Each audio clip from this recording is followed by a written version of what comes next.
Bar, new with multigrain.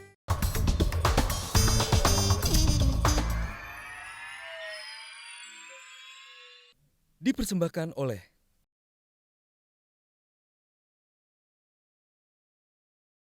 Kartini ingin menjadi perempuan modern, ya. Itu dalam artian bahwa dia tidak mau menjadi perempuan bodoh seperti yang dia lihat di sekitarnya karena perempuan tidak bisa sekolah.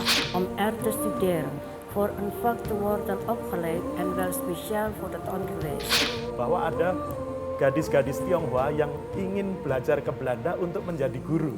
Nah, bagi Kartini inilah gadis-gadis modern yang selama ini dia cita-citakan. Ada penjara di dalam Raden Ajeng dan Raden Ayun dan Raden Ajengan itu. Tolonglah mewujudkan cita-cita kami yang bertujuan memberi kebahagiaan bagi bangsa dan kaum kami, yaitu perempuan. Memang kenapa bila aku perempuan, aku tak mau jadi budak kebodohan. Selamat datang di Mata Najwa, saya Najwa Shihab, tuan rumah Mata Najwa.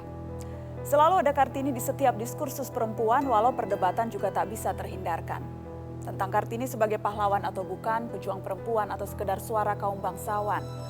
Sering dibandingkan dengan tokoh lainnya, kadang diremehkan karena berjuang hanya dengan pena.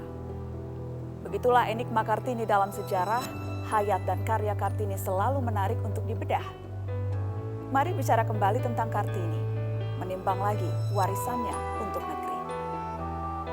Inilah Mata Najwa, belajar dari Kartini.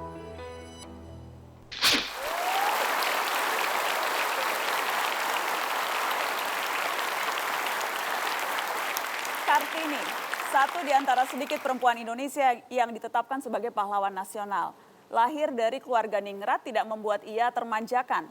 Buah pikirnya selalu haus akan ilmu pengetahuan dan selalu gelisah melihat penindasan dan isu-isu kemanusiaan. Raden Ajeng Kartini lahir tanggal 21 April 1879. Kartini adalah anak Bupati Jepara Raden Mas Aryo Adipati Sosroningrat dengan garwa ampil atau selir Ngasirah. Di masa mudanya, Kartini merupakan sosok yang cerdas dan kritis. Meski sudah masuk ke dalam pingitan sejak usia 12 tahun, Kartini tidak pernah berhenti belajar. Kegemarannya membaca membuat Kartini tumbuh sebagai sosok yang kritis. Dengan segera, ia menyadari diskriminasi yang dialami anak laki-laki dan anak perempuan di masanya. Melalui kegemarannya menulis, ia pun menjalin korespondensi dengan sejumlah sahabat penanya di Belanda. Tidak hanya itu, Kartini juga mewujudkan cita-citanya secara langsung dengan membuka sekolah bagi anak-anak perempuan. Kartini akhirnya bersedia dinikahi oleh Bupati Rembang Adipati Joyo Adiningrat. Kartini meninggal dalam usia 25 tahun pada 17 September 1904, 4 hari setelah melahirkan anaknya Raden Mas Susalit. Saat ini karya-karya Kartini tetap terpelihara, salah satunya melalui kumpulan surat-surat Kartini.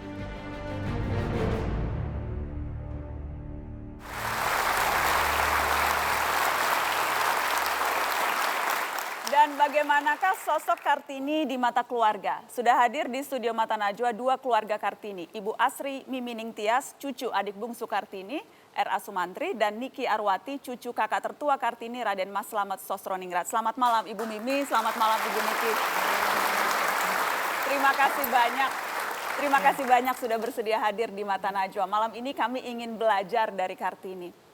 Karenanya pertanyaan pertama saya untuk Ibu Niki dan nanti Ibu Mimi bisa menambahkan apa cerita-cerita personal yang Ibu Niki dan Ibu Mimi dapatkan. Kalau misalnya saat kumpul keluarga, hal-hal yang banyak orang belum tahu tentang sosok Ibu Kartini. Ibu Kartini itu adalah yang penuh dengan kelembutan, tetapi di samping itu dengan kemauan yang sangat keras untuk memperjuangkan sesamanya, untuk mendapatkan kebebasan, kemerdekaan, dan persamaan. Sosoknya apakah memang sejak kecil sudah berbeda dengan kakak atau adiknya?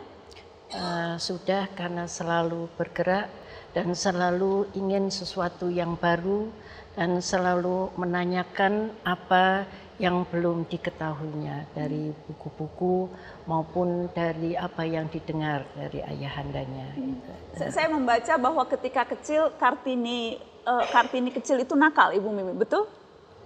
Ya, betul sekali. Beliau terlalu lincah. Jadi diibaratkan seperti burung gitu, kayak dipanggil Trinil, nama julukannya. Karena lincah bergerak. Iya. Tidak mau diam. Selalu ingin tahu, selalu kritis, Ya, selalu bertanya, betul, gitu ya. betul. Itu sosok Kartini yang diceritakan. Iya, masyarakat Belanda waktu itu terheran-heran karena ada seorang anak perempuan remaja mempunyai pikiran yang sangat brilian seperti beliau. Dan dari mana kira-kira lahirnya itu? Apakah latar belakang keluarga atau cara pengasuhan atau apa yang membuat Kartini akhirnya mengeluarkan gagasan-gagasan yang dianggap sedemikian maju dari zamannya? Latar belakang keluarga juga dari ayahandanya, kepingin maju karena melihat sesamanya, hidupnya selalu dalam tekanan dan juga melihat ibunya yang Ngasirah itu harus tinggal di rumah bagian belakang, mengapa tidak bersama-sama mereka. Itu yang ingin diperjuangkan, kebebasan sama hak persamaan itu yang diinginkan. Gambarkan ke kami sosok Ibunda, seberapa kemudian berpengaruh Ibu Ngasirah ini? Karena mencintai semua putra-putranya dan selalu mendampingi dalam keadaan apapun, juga yang mendampingi Ibu Ngasirah itu.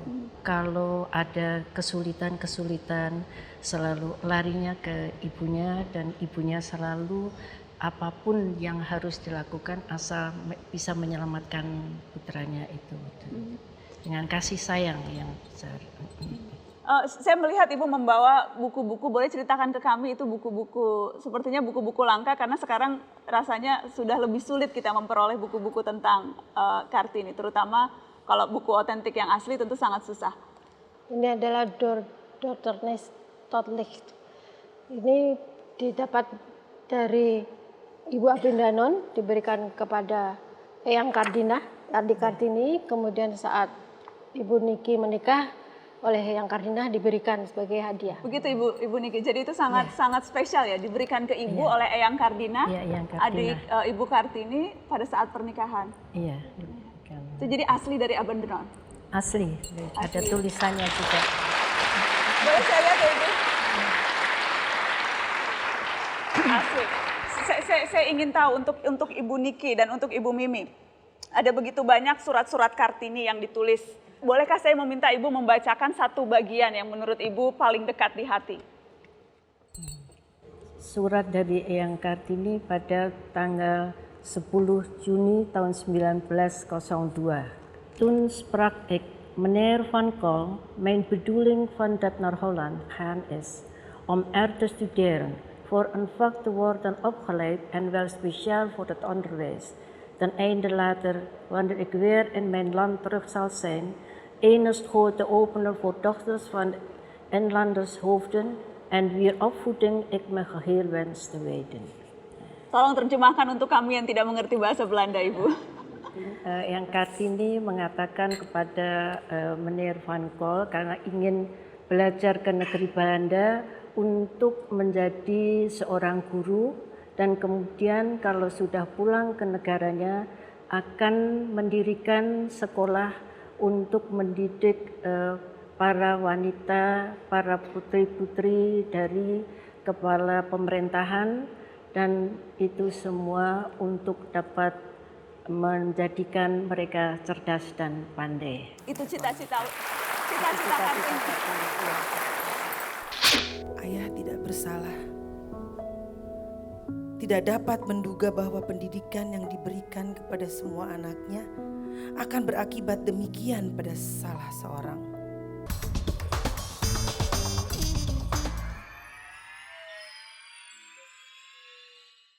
Dipersembahkan oleh